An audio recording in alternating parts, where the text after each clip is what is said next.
ಬಿಜೆಪಿಯ ಶಾಸಕ ಸಿ.ಟಿ. ರವಿ ಅವರು ಅಸಂಬದ್ಧ ಪದವನ್ನು ಬಳಕೆ ಮಾಡಿದ್ದಾರೆ ಅನ್ನೋ ವಿಚಾರಕ್ಕೆ ಸಂಬಂಧಪಟ್ಟಂತೆ ಪ್ರಕರಣ ಕೂಡ ದಾಖಲಾಗಿತ್ತು. ಅದಕ್ಕೆ ಸಂಬಂಧಪಟ್ಟಂತೆ ಪೊಲೀಸರು ಬಂಧನ ಕೂಡ ಮಾಡಿದರು. ಇದಕ್ಕೆ ಸಂಬಂಧಪಟ್ಟಂತೆ ಸಿ.ಟಿ. ರವಿ ಅವರನ್ನ ಬಂಧನ ಮಾಡಬಾರ್ದು, ಈ ತಕ್ಷಣವೇ ಅವ್ರನ್ನ ಬಿಡುಗಡೆ ಮಾಡಬೇಕಂತ ಹೇಳ್ಬಿಟ್ಟು ಹೈಕೋರ್ಟ್ನಲ್ಲಿ ಕೂಡ ರಿಟ್ ಪಿಟಿಷನ್ ಕೂಡ ಹಾಕಿದ್ರು. ಸಂಬಂಧಪಟ್ಟಂತೆ ವಕೀಲರಂತ ಸಿದ್ಧಾರ್ಥ ಅವರು ನಮ್ಮ ಜೊತೆ ಇದ್ದಾರೆ. ಸರ್, ಏನೆಲ್ಲ ಅಂಶಗಳನ್ನು ಉಲ್ಲೇಖ ಮಾಡಿ ಸರ್? ನಾವು ಈ ಅರೆಸ್ಟ್ ಇಲ್ಲೀಗಲ್ ಅಂತ ಹೇಳ್ಕೊಂಡು ಒಂದು ರಿಟ್ ಅರ್ಜಿ ಸಲ್ಲಿಸಿದ್ವಿ.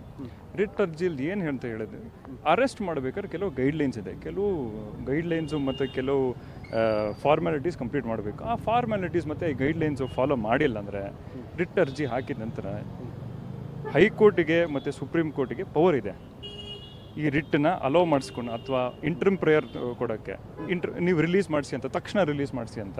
ಏನಕ್ಕಂದರೆ ಸುಪ್ರೀಂ ಕೋರ್ಟ್ ಕೂಡ ಮತ್ತು ಮಾನ್ಯ ಹೈಕೋರ್ಟ್ ಕೂಡ ಅವ್ರು ಕೆಲವು ಗೈಡ್ಲೈನ್ಸ್ ಕೊಟ್ಟಿದ್ದಾರೆ. ಆ ಗೈಡ್ಲೈನ್ಸ್ ಫಾಲೋ ಮಾಡಿಕೊಂಡು ಮಾಡಲಿಲ್ಲ ಅಂದರೆ ಮತ್ತೆ ರಿಲೀಸ್ ಮಾಡಲೇಬೇಕಂತ ಹೇಳ್ಕೊಂಡು ಆದೇಶ.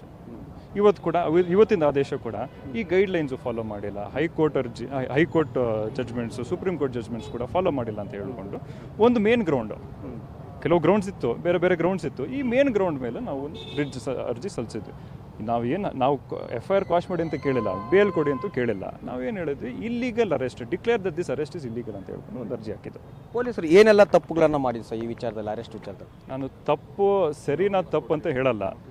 ನಾವು ಇವಾಗ ಕೆಲವು ಫಾರ್ಮಾಲಿಟೀಸ್ ಕಂಪ್ಲೀಟ್ ಮಾಡಬೇಕು. ಇವಾಗ ಒಫೆನ್ಸ್ ಇರೋದು ಸೆಕ್ಷನ್ 75 ಮತ್ತು ಸೆಕ್ಷನ್ 79 BNS ಅಲ್ಲಿ, ನಮ್ಮ ಹಳೆ 354A ಮತ್ತು 509. ಅದರಲ್ಲಿ ಮ್ಯಾಕ್ಸಿಮಮ್ ಪನಿಷ್ಮೆಂಟ್ ಇದ್ದಿದ್ದು 3 years ಮತ್ತು 1 year.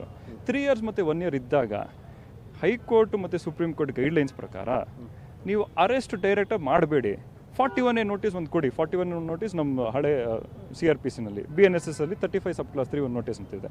ಆ 35 ಸಬ್ ಕ್ಲಾಸ್ 3 ನೋಟಿಸ್ ಕೊಟ್ಬಿಟ್ಟು ಅದ ನಂತರ ಇನ್ವೆಸ್ಟಿಗೇಷನ್ ಕರೆದಿದ್ದ ನಂತರ ಅದನ್ನು ಡಿಸೈಡ್ ಮಾಡಿ ಅಂತ ಹೇಳ್ಬಿಟ್ಟು ಸುಪ್ರೀಂ ಕೋರ್ಟ್ ಕೂಡ ಹೇಳುತ್ತೆ.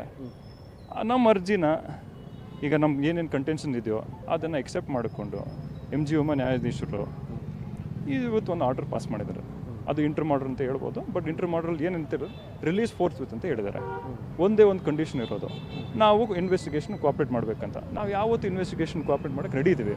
ಅದಕ್ಕೆ ಅರೆಸ್ಟ್ ಬೇಕಾಗಿತ್ತಾ ಈ ಪಬ್ಲಿಕಲ್ಲಿ ಇಷ್ಟೆಲ್ಲ? ಮತ್ತು ನಾನು ಐ ಡೋಂಟ್ ಕಮೆಂಟ್ ಮಾಡೋಕ್ಕೆ ಹೋಗಲ್ಲ, ಬಟ್ ಅಟ್ಲೀಸ್ಟ್ ಇದು ಅರೆಸ್ಟ್ ಬೇಕಾಗಿತ್ತಾ, ಇಷ್ಟೆಲ್ಲ ಪಬ್ಲಿಸಿಟಿ ಮಾಡ್ಕೊಂಡು ಅರೆಸ್ಟ್ ಬೇಕಾಗಿತ್ತು ಅಂತ ಹೇಳ್ಕೊಂಡು ನಾವು ಕೇಳಿದ್ದು. ಸರ್, ಏನೆಲ್ಲ ಷರತ್ತುಗಳನ್ನು ವಿಧಿಸಿದ್ದಾರೆ ಸರ್? ಈಗ ಒಂದೇ ಒಂದು ಷರತ್ತು, ನಾವು ಕೋಆಪ್ರೇಟ್ ಮಾಡಬೇಕು ಇನ್ವೆಸ್ಟಿಗೇಷನ್ಗೆ. ಅದು ನಾವು ಕೋಆಪ್ರೇಟ್ ಮಾಡ್ತೀವಿ. ಈಗ ಪೊಲೀಸರ ವಿರುದ್ಧ ಏನಾದರೂ ಪ್ರಕರಣ ದಾಖಲಿಸ್ತಾರ, ರಾಜಕೀಯ ಪ್ರೇರಿತ ದೂರು ಅಂತ? ಅದು ನಾನು ಹೇಳಕ್ಕೆ ಬರೋದಿಲ್ಲ, ನಾನು ಕಮೆಂಟು ಮಾಡಲ್ಲ.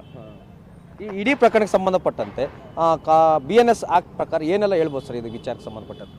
ಈಗ ಸೆಕ್ಷನ್ 75 ಮತ್ತು ಸೆಕ್ಷನ್ 79 ನಾನು ಅದು ಸರಿನಾ ತಪ್ಪು ಅಂತ ನಾನು ಹೇಳೋದಿಲ್ಲ. ಇಲ್ಲಿ it is purely to say that illegal arrest ಮಾಡಬೇಕಾಗಿತ್ತು. ಅರೆಸ್ಟ್ ಮಾಡೋದ ಸಂದರ್ಭದಲ್ಲಿ ನೀವು ಪ್ರೊಸೀಜರ್ ಫಾಲೋ ಮಾಡಿದ್ದೀರಾ, ಗ್ರೌಂಡ್ಸ್ ಆಫ್ ಅರೆಸ್ಟ್ ಹೇಳಿದ್ದೀರಾ, ಅದೆಲ್ಲ ಫಾಲೋ ಮಾಡಿಲ್ಲ ಅಂದರೆ you are entitle for a release right away, forthwith ಅಂತ ಹೇಳ್ತಾರೆ. ಸರ್, ಈಗ ಸಿ.ಟಿ. ರವಿ ಅವರು ಕೋರ್ಟ್ಗೆ ಏನಾದರೂ ಬರುವಂಥ ಅವಶ್ಯಕತೆ ಇದೆಯಾ? ಈಗ ಸದ್ಯಕ್ಕಂತೂ ಇಲ್ಲ. ಪೊಲೀಸ್ ಜೊತೆ ಕೋಆಪ್ರೇಟ್ ಮಾಡಬೇಕು. ಇನ್ವೆಸ್ಟಿಗೇಷನ್ ನಡೀಲಿ, ನಾವು ಕೋಆಪ್ರೇಟ್ ಮಾಡ್ತೀವಿ. ಅದು ನಂತರ ಏನಾಗುತ್ತೋ ನಾವು ಡಿಸೈಡ್ ಮಾಡ್ತೀವಿ.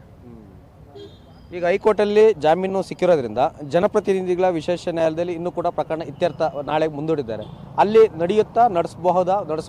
ಈಗ ಅಂದರೆ ಹೈಕೋರ್ಟ್ ಆದೇಶ ಪ್ರಕಾರ ಒಂದೇ ಒಂದು ಕಂಡೀಷನ್ ಇರೋದು ಅಷ್ಟೇ. ಆ ಒಂದು ಕಂಡೀಷನ್ ನಾವು ಫಾಲೋ ಮಾಡ್ತೀವಿ. ಒಂದೇ ಒಂದು ಕಂಡೀಷನ್ ಇರೋದು, ಬೇರೆ ಏನು ಕಂಡೀಷನ್ ಇಲ್ಲ. ಸೊ ನಾವು ಆ ಕಂಡೀಷನ್ ಫಾಲೋ ಮಾಡ್ತೀವಿ. ಓಕೆ ಸರ್, ಧನ್ಯವಾದಗಳು. ಇದಿಷ್ಟು ವಕೀಲರಾದಂಥ ಸಿದ್ಧಾರ್ಥ ಅವರ ಮಾತಾಗಿದ್ದು. ಸಿ.ಟಿ. ರವಿಯವ್ರನ್ನ ಯಾವುದೇ ಕಾರಣಕ್ಕೂ ಕೂಡ ಬಂಧನ ಸರಿಯಿಲ್ಲ. BNS ಆಕ್ಟ್ ಪ್ರಕಾರ ನೋಟಿಸ್ ಕೊಟ್ಟು ಅವರನ್ನು ವಿಚಾರಣೆಗೆ ಕರಿಬೋದು ವಿನಃ ಬಂಧನ ಮಾಡುವಂಥ ಅಧಿಕಾರ ಪೊಲೀಸರಿಗಿಲ್ಲ. ಯಾಕಂದರೆ ಅವರು ಜನಪ್ರತಿನಿಧಿಯಾಗಿದ್ದಾರೆ. ಈ ಕಾರಣದಿಂದಾಗಿ ಹೈಕೋರ್ಟ್ ಕೂಡ ಈಗ ಒಂದು ಬೇರೆ ಷರತ್ತು ವಿಧಿಸಿ ಪೊಲೀಸರು ಯಾವ ರೀತಿಯಾಗಿ ತನಿಖೆಯನ್ನು ಕೇಳ್ತಾರೋ ಆ ತನಿಖೆಗೆ ಸಹಕಾರ ಮಾಡಬೇಕು, ತಕ್ಷಣ ಎಲ್ಲಿದ್ದರೂ ಕೂಡ ಅವ್ರನ್ನ ರಿಲೀಸ್ ಮಾಡಿ ಅಂತ ಕೂಡ ಆದೇಶ ಮಾಡಿದ್ರು. ಇದೇ ವಿಚಾರಕ್ಕೆ ಸಿ.ಟಿ. ರವಿ ಕೂಡ ಈಗ ರಿಲೀಸ್ ಆಗಿದ್ದಾರೆ. ಇನ್ನೂ ಕೂಡ ಪ್ರಕರಣ ಇರೋದ್ರಿಂದ ಸಿ.ಟಿ. ರವಿಗೆ ಮತ್ತೇನಾದರೂ ಪೊಲೀಸರು ವಿಚಾರಣೆಗೆ ಯಾವಾಗ ಕರೀತಾರೆ, ಮತ್ತು ಅವರು ಮತ್ತೇನಾದರೂ ಬಂಧನ ಭೀತಿ ಉಂಟಾಗುತ್ತಾ? ಯಾಕಂದರೆ ಈಗ ಆಲ್ರೆಡಿ ಇಂಟ್ರಿಮ್ ಬೇಲ್ ಸಿಕ್ಕಿದೆ. ಹೀಗಾಗಿ ಅವರು ಇನ್ನೂ ಈ ಪ್ರಕರಣದಿಂದ ಯಾವ ರೀತಿಯಾಗಿ ರಾಜಕೀಯ ಎಲ್ಲ ತಿರುವನ್ನು ಪಡೆಯುತ್ತೆ ಅನ್ನೋದನ್ನ ಕಾದು ನೋಡಬೇಕಿದೆ.